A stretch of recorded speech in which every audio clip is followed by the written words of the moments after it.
No nosso estudo de lógica, vamos verificar, estudar o que seria o raciocínio por analogia ou por semelhança. Esse tipo de raciocínio é muito utilizado, né, no dia a dia. E agora nós vamos examinar como é que se formula esse raciocínio do ponto de vista filosófico, né?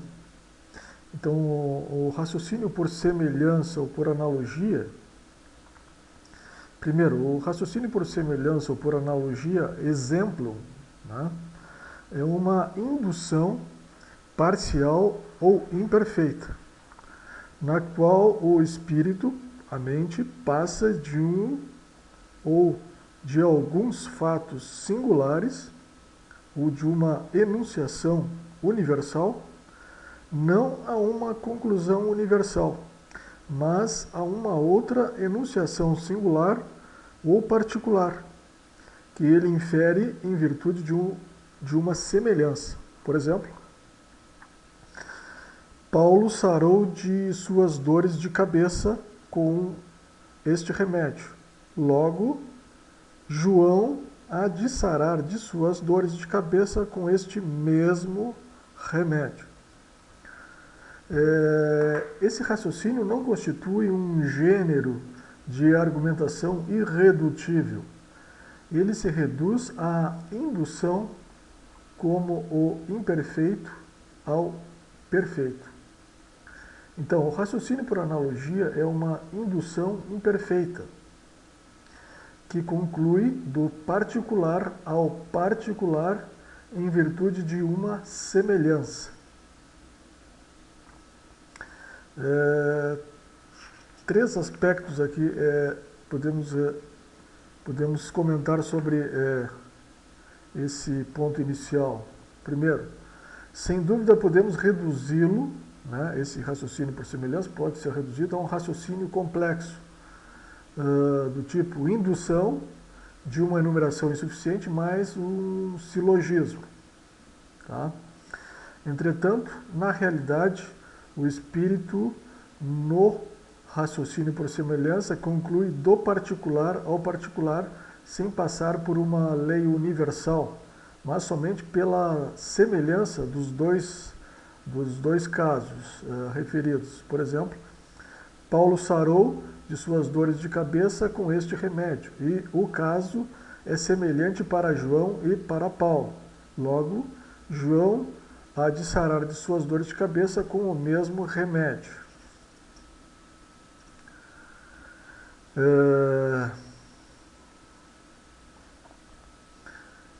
Depois, se o raciocínio por semelhança vai do particular ao particular, ele não constitui absolutamente um exemplo daquilo que Stuart Mill e os lógicos nominalistas chamavam de inferência do particular ao particular. Ou seja, não existe a inferência do particular ao particular. Nunca é no raciocínio, mas somente na ordem das imagens e do conhecimento sensitivo que se encontra um laço direto do particular ao particular. Associação de imagens e pelas imagens, no homem, associação de ideias. No raciocínio por semelhança, como em todo raciocínio, há um conceito universal, exatamente aquele da semelhança entre dois casos. O raciocínio do sábio, ao pensar que tal lei da reflexão do som deve sem dúvida aplicar-se à reflexão do calor irradiante, porque os dois casos se assemelham, ou que o orvalho da noite deve ter a mesma causa que a barrela que aparece no verão sobre uma garrafa de água fresca, porque os dois casos se assemelham, é coisa diversa, veja, é coisa diversa da associação de imagens, em virtude da qual um gato escaldado teme a água fria, ou um cão de guarda late contra todos os pobres. Chama-se em geral ao raciocínio por semelhança de raciocínio por analogia. É preciso, porém, não confundi-lo com o que se denomina conhecimento analógico. Raciocínio por analogia e conhecimento analógico são duas coisas inteiramente diferentes.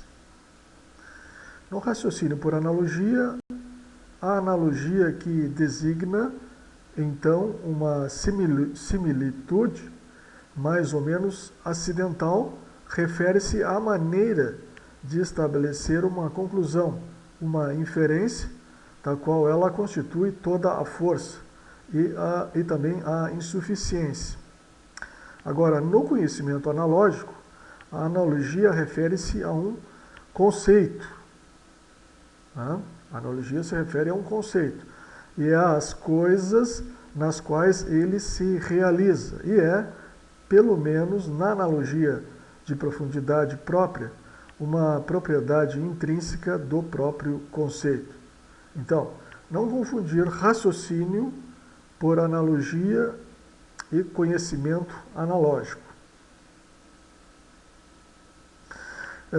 De tal modo que, se uma das coisas significadas por um conceito analógico, por exemplo, o ser criado, está ao nosso alcance imediato, e a outra coisa, por exemplo, o ser incriado, não criado, podemos conhecer a segunda pela primeira, como por um espelho.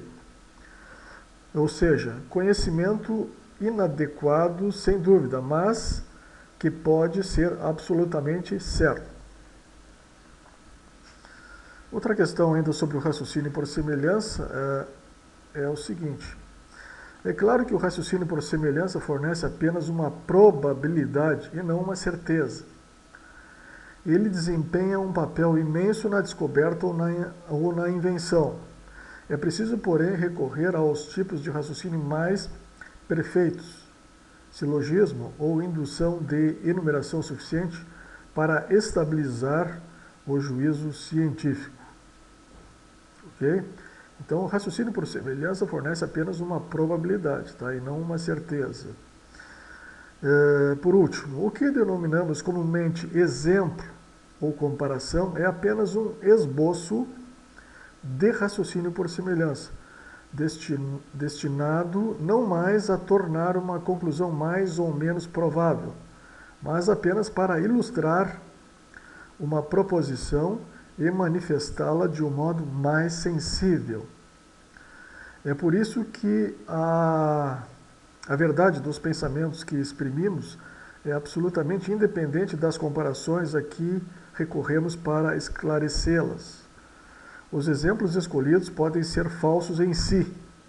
São bons se servem para a manifestação de uma verdade. Assim acontece com tantas comparações que se faz no dia a dia.